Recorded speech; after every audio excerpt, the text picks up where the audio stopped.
Olá pessoal, tudo bom com vocês? Eu sou o professor Guilherme Falck, estou novamente aqui com vocês no nosso canal Aventuras Além do Corpo e hoje vamos falar um pouquinho sobre a influência da música e do som nas nossas projeções astrais. É um assunto bastante interessante, espero que gostem.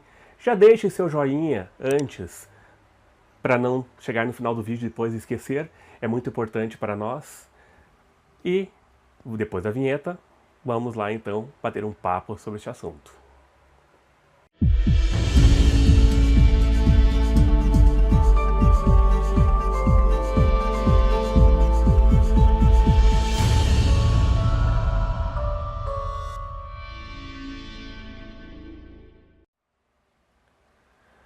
A história do som e da música se confunde aí com a história da humanidade. Desde os primeiros xamãs se tocavam lá seus tambores e seus instrumentos da época para se ter um contato com o mundo espiritual. Tá?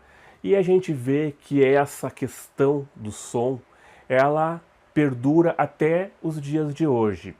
Se nós aí pegarmos as religiões mais antigas, a gente vai observar que o som ele não era só uma questão de diversão, uma questão profana, mas também uma questão sagrada, aonde se utilizava o som, e se utiliza ainda hoje, né, o som para induzir experiências místicas. O som é vibração. Vibração compõe o nosso universo. Tudo é feito de energia, de vibração, tudo está em movimento no nosso universo.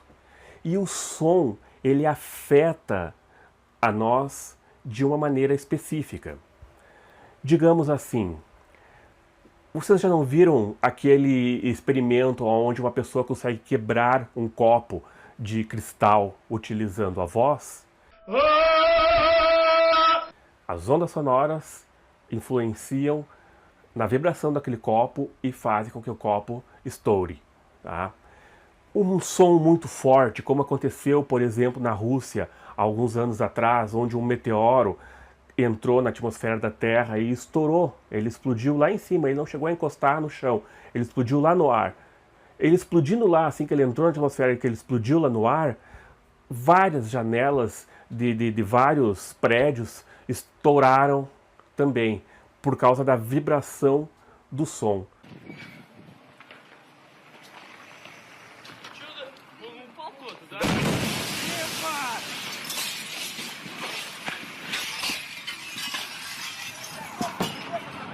Todo som ele tem uma vibração. Tá? Se a gente pega aí e dá uma olhada em templos antigos, como o templo os templos maias, ou melhor, os templos incas lá no México, os maias também acontece isso, mas os templos incas no México, por exemplo, Stonehenge lá na Inglaterra também acontece de ter uma frequência sonora dentro daqueles limites do templo. Tá?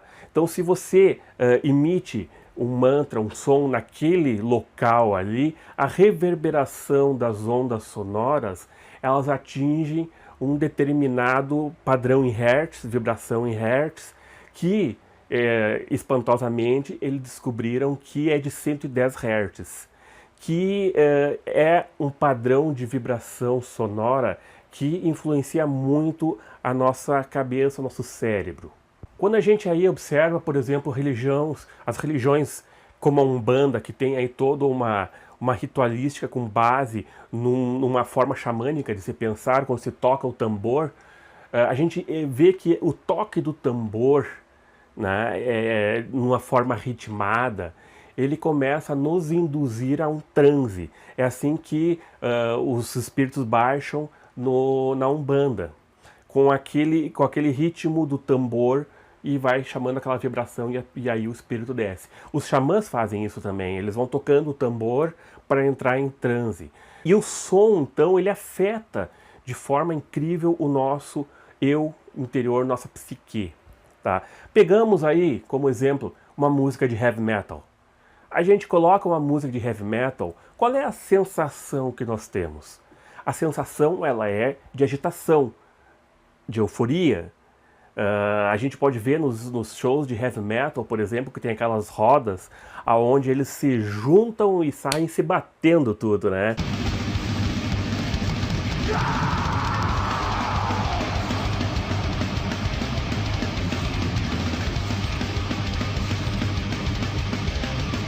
É porque o som traz essa energia toda, a vibração, ela é uma vibração de energia.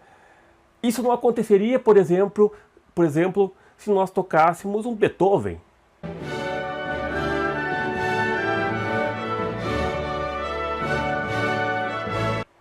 Você imagina uma roda punk com Beethoven? Não, não dá. É um som que ele vai te trazer uma calmaria, vai te trazer justamente o oposto do heavy metal. Vai te trazer uma calmaria, uma tranquilidade, uma certa paz de espírito. Bota uma música New Age, aquelas músicas com sons ambientais. Vai te trazer o quê? Calmaria, tranquilidade, não é mesmo? Coloca um funk carioca, não preciso dizer, né? Então, pessoal, o som ele nos influencia. E os místicos antigos se utilizavam disso justamente para induzir determinados padrões místicos, esotéricos, místicos, determinados padrões energéticos para alcançar alguns resultados. Tá? Entre esses resultados está aí a questão da meditação, alcançar o samadhi, a iluminação, alcançar a projeção da consciência. Num outro vídeo eu falei para você sobre os mantras, por exemplo. Os mantras nada mais são do que essas vibrações sonoras que atingem a nossa psique. Porém, se nós conseguirmos, e o grande segredo está por trás justamente disso, se nós conseguirmos atingir a frequência certa de determinados sons, de determinados mantras, a gente consegue um resultado muito maior. Se nós fizermos, por exemplo, o mantra Om, vocalizando num Dó baixo, grave, nós vamos ter um efeito muito maior do que se a gente estivesse fazendo o mantra Om numa vibração um pouco diferente. Tá? Então, dentro de sociedades como a Gnose, como a Rosa Cruz, se utilizam desses sons e também desses sons em formas, em tonalidades corretas. Tá? Em Lá, em Mi, em Sol. Tá? Essa tonalidade ajuda muito porque é a vibração que vai atingir que influenciar a nossa mente. Tá? Na projeção astral, como eu tinha falado antes para vocês, que nas câmeras das pirâmides, nas pirâmides astecas, lá em Stonehenge, que a vibração nesses locais dá 110 Hz, foi feito um experimento onde se colocava então uma cobaia humana com fones de ouvido e aparelhos de medição no cérebro e se fazia tocar esses 110 Hz. Sabe o que acontecia? Eles tinham a sensação de sair do corpo. Vejam só, esses 110 Hz, eles fazem justamente com que nosso cérebro entre nessa sintonia de vibração que nos possibilita aí ter projeções astrais. Por isso, Robert Monroe, lá na década de 70, se eu não me engano, que ele começou a trabalhar com essa questão dos sons. E ele criou o REM Sync, sincronização dos hemisférios cerebrais. Ele toca determinadas frequências de uma música, uma frequência de um lado, uma frequência de outro. Essas duas frequências juntas, utilizando o fone de ouvido, né? Essas duas frequências juntas, elas acabam criando um som totalmente novo, uma vibração totalmente nova dentro do cérebro da gente que induz as experiências místicas e as experiências fora do corpo. Robert Monroe, então, ele fez toda a pesquisa relacionada a isso, patenteou até esse nome REM-Sync.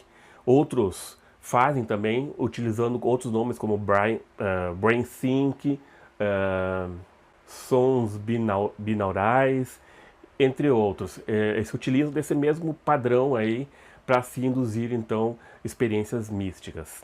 Neste livro aqui, deixa eu ver aqui para vocês, este aqui.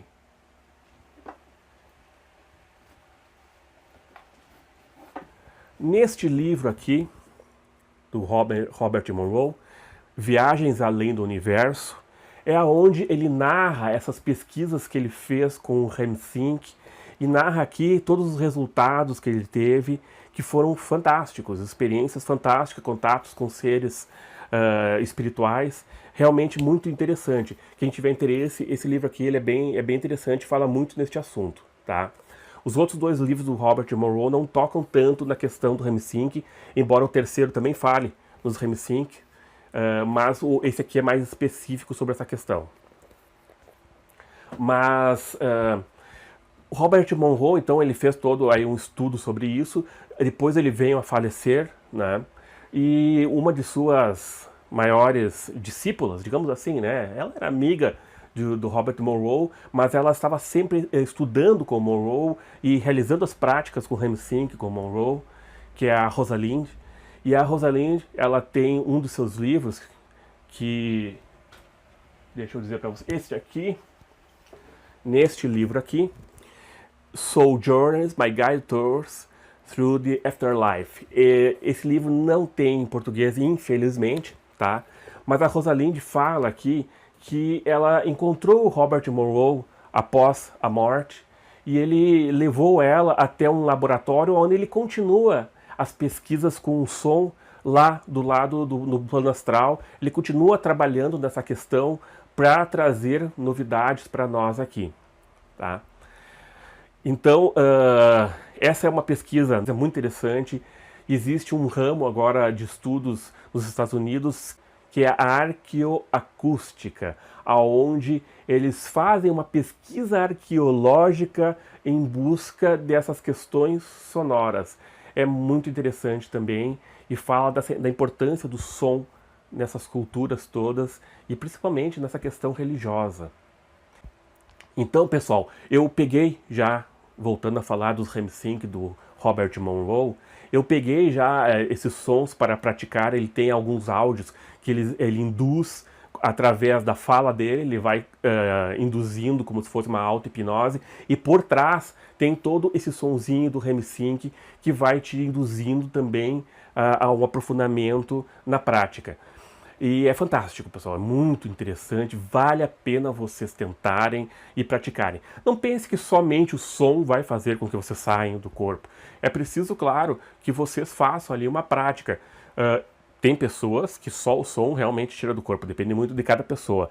Mas, na verdade mesmo, o que ele faz é te trazer toda uma paz e uma sensação propícia para a projeção astral de uma forma muito mais rápida do que você faria se tivesse somente realizando uma prática sem nada, simplesmente meditando, relaxando, etc. Os sons REM-Sync, eles fazem com que você entre muito mais rápido nesse estado propício para a projeção astral. Aqui no Brasil, quem trabalha com essa questão do REM-Sync é a Débora Sachs, que é a representante do Instituto Monroe aqui no Brasil, tá? Eu vou deixar aqui o endereço do site dela. Quem tiver oportunidade de fazer um curso com ela, deve ser fantástico. Eu ainda não tive essa oportunidade de fazer um curso com ela, mas deve ser muito bom. Eu gostaria muito de conseguir uma hora dessas aí, fazer um curso para ver aí na prática como é essa questão do REM-Sync e das induções feitas por alguém que realmente trabalha com isso, né? Eu consegui alguns sons REM-Sync da internet e utilizo eles para fazer as minhas experiências, minhas práticas, e realmente é fantástico, dá um resultado muito bom. Eu imagino fazendo com alguém que sabe realmente o que está fazendo e que possa te ajudar a utilizar de forma correta, né, esses sons. Mas enfim, eu aconselho muito quem puder ter contato aí com o Instituto Monroe aqui no Brasil e fazer o curso com a Débora, realmente deve ser fantástico. Quem não tem essa oportunidade, não consegue, a gente vai na internet aí e procura no próprio YouTube. Se vocês colocarem solfégio 110 MHz, vocês vão encontrar lá um som, uma música que tem essa vibração dos 110 Hz por trás. Algumas outras vocês encontram também se vocês colocarem lá brainsync ou sons binaurais. Vocês vão encontrar sons aí específicos com essas vibrações para a prática da projeção astral. Porém, quando se passa para MP3, que se coloca no YouTube, etc., eles perdem um pouco da sua qualidade de vibração ali, e isso pode trazer uma certa influência, não trazer tanto resultado, um resultado tão bom como o som original traria. Tá? Por isso, quando vocês forem baixar, tentem procurar o som que tenha a extensão FLC ou FLAC, uma coisa assim, que é um som mais puro do que o MP3. Então, pessoal, era isso que eu queria passar para vocês, essa questão do som aí e do como ele influencia realmente os nossos corpos. Esse vídeo foi até em resposta para um dos nossos inscritos que me perguntou sobre os REM syncs. Está aí para vocês. Espero que tenham gostado. Deixe seu joinha. Até o próximo vídeo. Paz profunda para todos vocês. Até mais.